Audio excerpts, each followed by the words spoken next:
Dan di saat Nabi Muhammad mulai dicabut nyawa beliau oleh malaikat Israel, Nabi Muhammad mengatakan, mahadha, apa ini wahai Israel? Malaikat Israel kemudian menjawab, ya Rasulullah, itu adalah sakaratul maut.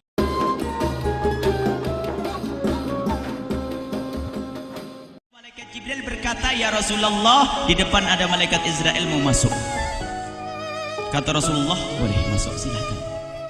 Kemudian malaikat Israel mengucapkan salam, dan setelah mengucapkan salam, malaikat Israel menawarkan, ya Rasulullah, aku disuruh oleh Allah untuk mencabut nyawamu atau membiarkan engkau. Dalam riwayat, aku disuruh oleh Allah untuk memberikan pilihan kepadamu, al-baqa' fid dunya, tetap di dunia, atau ar-rafiqal a'la, atau dengan Allah. Nabi Muhammad menjawab, ar-rafiqal a'la, dengan Allah. Kemudian setelah itu Nabi Muhammad berdoa agar umatnya selamat. Setelah ada jaminan umatnya selamat, malaikat Israel, sudahlah, cabut nyawaku kalau memang sudah waktuku. Mulailah Nabi Muhammad dicabut nyawa beliau oleh malaikat Israel.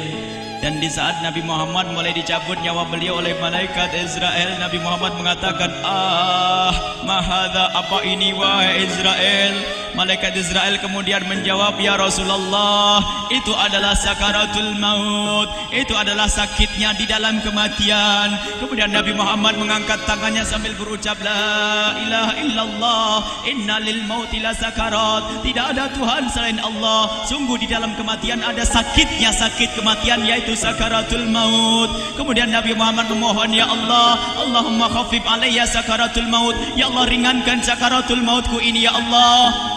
Dijawab oleh malaikat Israel, ya Rasulullah, itu sudah aku ringankan 70 kali. Nabi Muhammad menoleh, apa malaikat Israel? Sudah kau ringankan 70 kali keringanan? Iya ya Rasulullah, sungguh aku tidak pernah mencabut seorang hamba lebih lembut dari cara mencabut nyawamu. Ini sudah aku ringankan 70 kali. Setelah itu justru Nabi Muhammad menangis, Israel, 70 kali rasanya masih sakit. Iya ya Rasulullah, memang itu sakaratul maut. Lalu bagaimana engkau mencabut umatku, wahai Israel? Allah, yang diingat siapa? Umat. Kalau engkau mencabutku dengan ringan seperti ini masih sakit, bagaimana engkau mencabut umatku, ya Israel? Dijawab oleh malaikat Israel, umatmu manusia biasa, ya aku cabut. Ya Rasulullah, begitu saja. Ya sudah, begitu habis. Nabi Muhammad menangis. Tiba-tiba Nabi Muhammad mengangkat tangan dan memohon kepada Allah, Allah, inna lil mauti la sakarat, la ilaha illallah, inna lil mauti la sakarat, sungguh di dalam kematian ada sakaratul maut. Allahumma khaffif ala ummati sakarat maut, ya Allah, ringankan dari umatku sakaratul maut, wa thaqqil alayya, dan bebankan kepadaku. Sampai tidak sadar doanya Nabi Muhammad seperti itu, thaqqil alayya, itu doa cinta. Seorang ibu yang pernah punya anak itu, lihat kalau doa Rasulullah ini masih dilakukan. Bagaimana Rasulullah bisa doa begitu? Itu bahasa cinta yang tidak bisa diterjemahkan dengan oleh akal. Seorang ibu kadang-kadang, ibu yang di belakang, ibu mau dikasih sakit oleh Allah? Mau, Bu? Ibu jauh sekali. Ibu mau dikasih sakit? Jawabnya tidak mau. Tapi suatu ketika seorang ibu melihat anaknya sakit, ngomong, sudahlah nak, jangan kamu yang sakit, biar ibu yang sakit. Ada atau tidak? Kenapa ngomong begitu? Itu bahasa cinta itu. Tidak rela kalau anak ini sakit, biar aku saja yang sakit. Itu yang dirasakan Rasulullah. Sakaratul maut begitu sakitnya, membayangkan betapa sakitnya umat Nabi Muhammad di saat dicabut nyawa beliau. Maka Rasulullah mengatakan, ya Allah, ringankan sakaratul maut dari umatku, bebankan kepadaku saja, ya Allah. Wala sawfa yu'tika fatarda. Permintaan Nabi Muhammad tidak ditolak oleh Allah, dikabul dan dikabul, wahai Muhammad. Sallu ala Nabi Muhammad. Dan benar, sakaratul maut kita ditahan oleh Rasulullah, ditanggung oleh Rasulullah, sehingga digambarkan oleh Imam Bukhari di saat Nabi Muhammad dicabut nyawa beliau, Siti Aisyah yang ada di situ. Rasulullah berada di pangkuan Siti Aisyah, yang saat itu Siti Aisyah melihat keringat dingin keluar dari kening Rasulullah. Siti Aisyah tidak pernah melihat keringat keluar seperti itu. Bahkan di saat dipegang kepala Rasulullah, panasnya melebihi dari panasnya orang biasa. Setiap kali ada kain dicelupkan di air, ditempelkan di kening Rasulullah langsung mengering. Saat itu Nabi Muhammad mengucapkan kalimat la ilaha illallah innal lil mauti lasakarat. Kemudian Nabi Muhammad berpesan dengan banyak pesan, dan di antara pesan Rasulullah adalah akri minni ala ummati salam, akri minni salam ala ummati wa ala man ittaba'ani wa ala man tabi'ani min ila yaumil qiyamati. Aku titip salam kepada umatku dan orang yang mengikutiku sampai hari kiamat. Sadari salam Rasulullah. Sebelum meninggal masih ingat titip salam. Salam kepada siapa?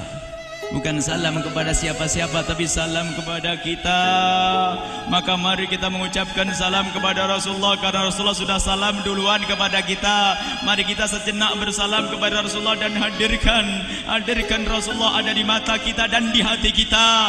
Mari kita bersama-sama mengucapkan salam. Assalamualaikum ya Rasulullah. Assalamualaikum ya Rasulullah. Assalamualaikum ya Habiballah.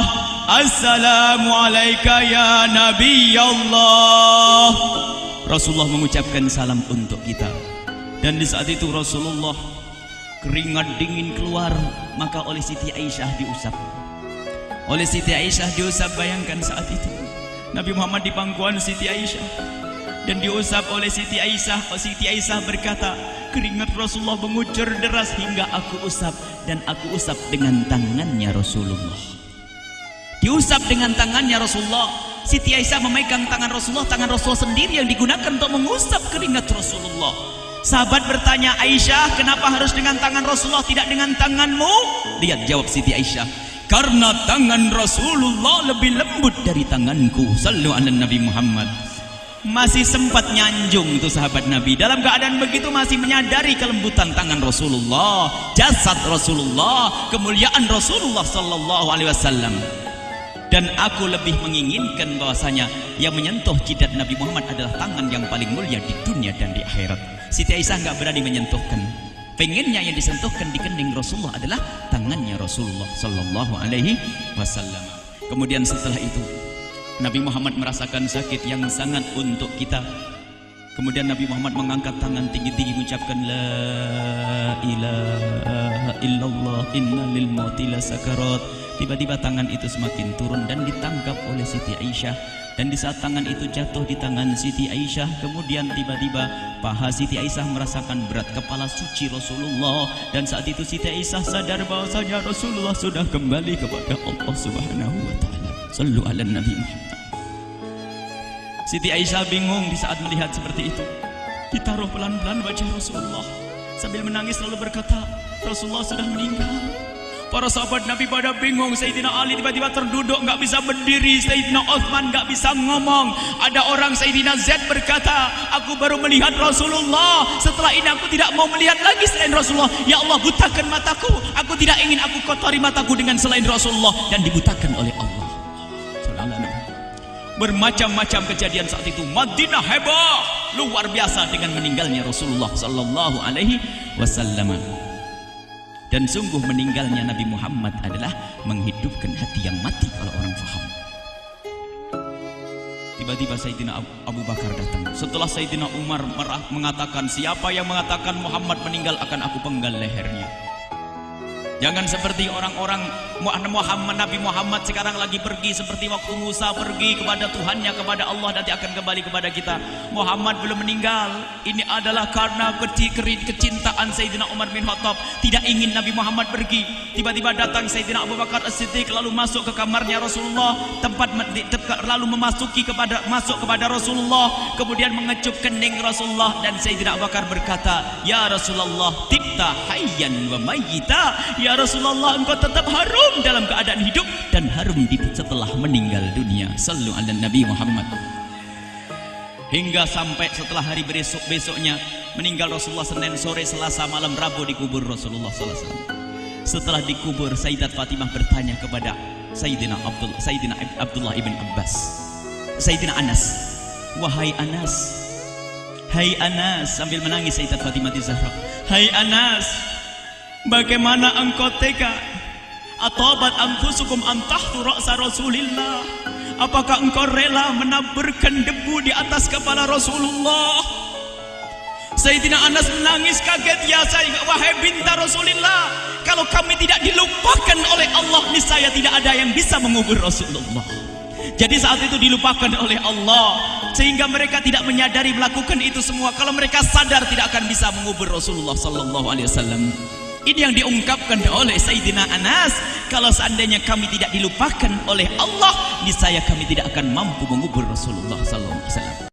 Kami yang hadir di sini, ya Allah, ingin senantiasa hadir di hati kami kekasih-Mu Nabi Muhammad. Maka kami mohon, ya Allah, jadikan kekasih-Mu Nabi Muhammad yang akan, ya Allah, yang akan mendampingi kami kelak saat Kau cabut nyawa kami, seperti yang Kau wahyukan kepada kekasih-Mu Nabi Muhammad. Wa absyiru bil jannati, semua hamba yang beriman akan menyaksikan surga, ya di saat dicabut nyawa mereka. Dan surga, di tempat surga itu yang paling mulia adalah Nabi Muhammad.